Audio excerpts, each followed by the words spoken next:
شروع کرتی ہوں اللہ کے نام سے جو بڑا مہربان نہایت رحم کرنے والا ہے۔ حضرت سارہ عراق کے شہر بابل میں پیدا ہوئیں۔ آپ کے والد ماجد لاحج تھے اور والدہ حضرت ابراہیم علیہ السلام کی خالہ تھیں۔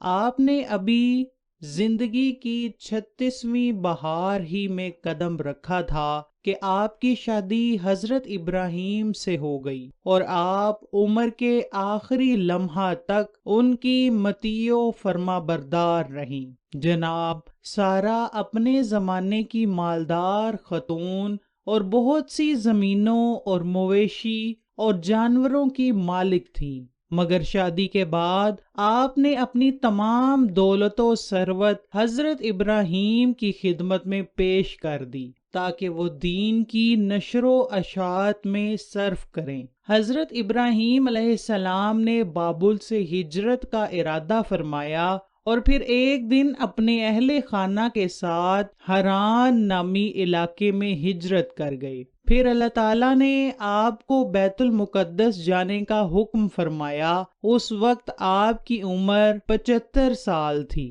بیت المقدس میں کچھ عرصہ قیام کے بعد آپ مصر ہجرت کر گئے۔ مصر میں اس وقت قبطیوں کی حکومت تھی اور یاد رہے کہ قبطیوں کے ہر بادشاہ کو فرعون کے لقب سے پکارا جاتا تھا۔ کچھ لوگ سمجھتے ہیں کہ فرعون خاص اس بادشاہ کا نام تھا جو حضرت موسیٰ کے زمانے میں تھا، جبکہ فرعون کسی بھی بادشاہ کا نام تاریخ میں نہیں رہا۔ فرعون ایک لقب ہے جو کہ قبطیوں کے تمام بادشاہوں کے لیے بولا جاتا تھا۔ اس وقت عمرو بن امرتی القیس وہاں کا فرعون بادشاہ تھا۔ راستے میں کچھ لوگوں نے کہا، اے حضرت ابراہیم، مصر کا بادشاہ بہت ظالم ہے اور وہ عورتوں کی خواہش بہت رکھتا ہے اور بالخصوص نئی نویلی دلہنوں کا زیادہ شائق ہے اور بہت جلد ان کی طرف مائل ہو جاتا ہے۔ اس کے راستے پر 10 آدمی متعین رہتے ہیں۔ جو کوئی مال و اسباب مصر لے جایا جاتا ہے تو اس کو پکڑ کر اس سے اس مال کا محصول لیتا ہے، اور اگر کوئی سوداگر عورت کو ساتھ لے جاتا ہے تو وہ اس عورت کو اس سے چھین لیتا ہے۔ یہ سن کر حضرت ابراہیم علیہ السلام بے حد پریشان ہوئے، کیونکہ وہ جانتے تھے کہ میری بیوی سارہ جیسا حسن اس پورے جہاں میں اس وقت نہیں ہے۔ لیکن خیر، یہ ہجرت اللہ کے حکم سے تھی، اس لیے آپ نے سفر جاری رکھا۔ ادھر دوسری طرف فرعون مصر کو پہلے ہی اطلاع مل چکی تھی کہ ایک آدمی انتہائی خوبصورت لڑکی کے ساتھ مصر کی طرف رواں دواں ہے۔ چنانچہ اس نے پہلے ہی سے اپنی فوجی دستے کو حکم دے رکھا تھا کہ جیسے ہی یہ لوگ مصر کی حدود میں داخل ہوں ان کو میرے پاس لے آنا۔ بس جیسے ہی حضرت ابراہیم علیہ السلام مصر پہنچے تو فرعون کے فوجیوں نے آپ کو گرفتار کر لیا اور محل میں لے آئے، اور محل کے سب سے خوبصورت کمرے میں ان کو ٹھہرا دیا گیا۔ بادشاہ ان کے حسن کے بارے میں اپنے کارندوں سے آگاہ ہو چکا تھا۔ اس کی نیت جو پہلے ہی خراب تھی، وہ اب اس کا ارادہ اور زیادہ برا ہو گیا۔ اب اس نے حکم دیا کہ اس لڑکی کو نہلا دھلا کر لباس فاخرہ پہنا کر میری خلوت گاہ لے آؤ۔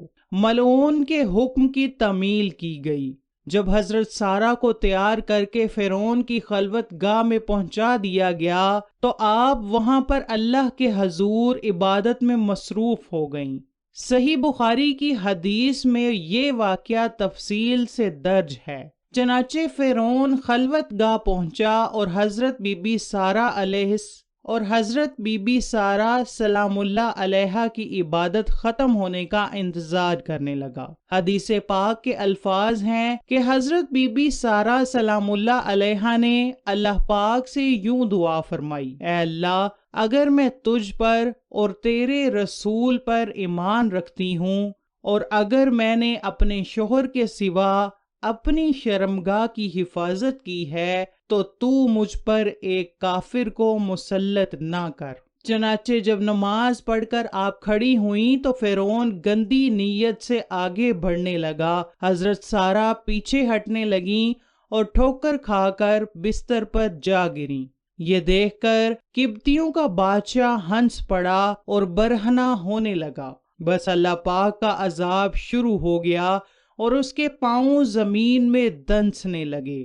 یہ دیکھ کر بادشاہ کانپنے لگا اور معافی مانگنے لگا، تو سارہ سلام اللہ علیہا نے اللہ کے حضور میں دعا کی کہ اے اللہ، اگر یہ مر گیا تو لوگ کہیں گے کہ سارہ نے مارا ہے۔ چنانچہ وہ پھر چھوٹ گیا۔ جیسے ہی زمین سے اس بادشاہ کو چھڑایا گیا تو وہ دوبارہ سارہ سلام اللہ علیہا کی طرف بڑھا۔ چنانچہ وہ پھر تھر تھرایا، کانپا اور اس کے پاؤں زمین میں دنس گئے۔ بادشاہ پھر سے معافی مانگنے لگا تو سارہ سلام اللہ علیہا نے پھر سے وہی دعا کی کہ اے اللہ، اگر یہ مر گیا تو لوگ کہیں گے کہ اسی نے مارا ہے۔ اب دوسری مرتبہ یا تیسری مرتبہ بھی وہ بادشاہ چھوڑ دیا گیا۔ آخر بادشاہ نے اپنے درباریوں کو بلایا اور کہنے لگا کہ تم لوگوں نے میرے پاس غلط لڑکی کو بھیجا ہے، یہ تو کوئی انسان نہیں ہے۔ چنانچہ اس نے اپنی بیٹی آجر، جو بعد میں حضرت ہاجرہ سلام اللہ علیہا کے نام سے مشہور ہوئیں، ان کو حضرت سارہ کے حوالے کر دیا اور کہنے لگا کہ میں چاہتا ہوں کہ یہ تمہاری کنیز بن کر رہے اور آپ جیسی ہی پاک باز بنے۔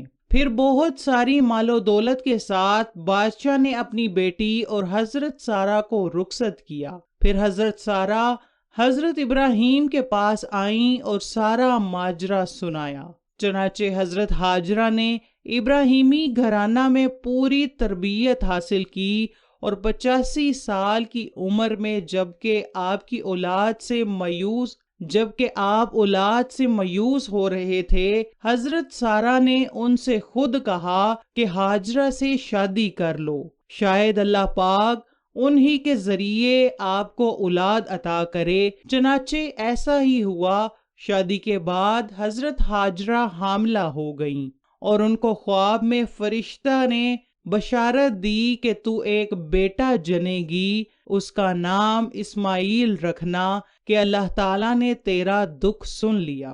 حضرت ابراہیم علیہ السلام کی عمر مبارکہ 100 برس اور آپ کی اہلیہ حضرت سارہ کی عمر 90 سال تھی جب ان کے ہاں حضرت اسحاق علیہ السلام پیدا ہوئے۔ ان دنوں حضرت ابراہیم علیہ السلام ملک شام میں رہائش پذیر تھے، جبکہ بڑے صاحبزادے حضرت اسماعیل علیہ السلام 14 سال سے مکہ مکرمہ میں اپنی والدہ حضرت ہاجرہ کے ساتھ مقیم تھے۔ حضرت اسماعیل کی نسل سے عرب کے تمام قبائل وجود میں آئے۔ حضرت اسماعیل علیہ السلام کی اولاد میں خاتم النبیین حضرت محمد مصطفیٰ صلی اللہ علیہ وآلہ وسلم دنیا میں رونق افروز ہوئے، جبکہ حضرت اسحاق سے حضرت یعقوب پیدا ہوئے جنہیں اسرائیل بھی کہا جاتا ہے، اور اسی لیے ان کی نسل کو بنی اسرائیل کہتے ہیں۔ حضرت بی بی سارہ سلام اللہ علیہا کا انتقال 127 برس کی عمر میں ہوا اور حضرت ابراہیم علیہ السلام نے ان کی تدفین کنعان کی بستی ہیبرون میں کی۔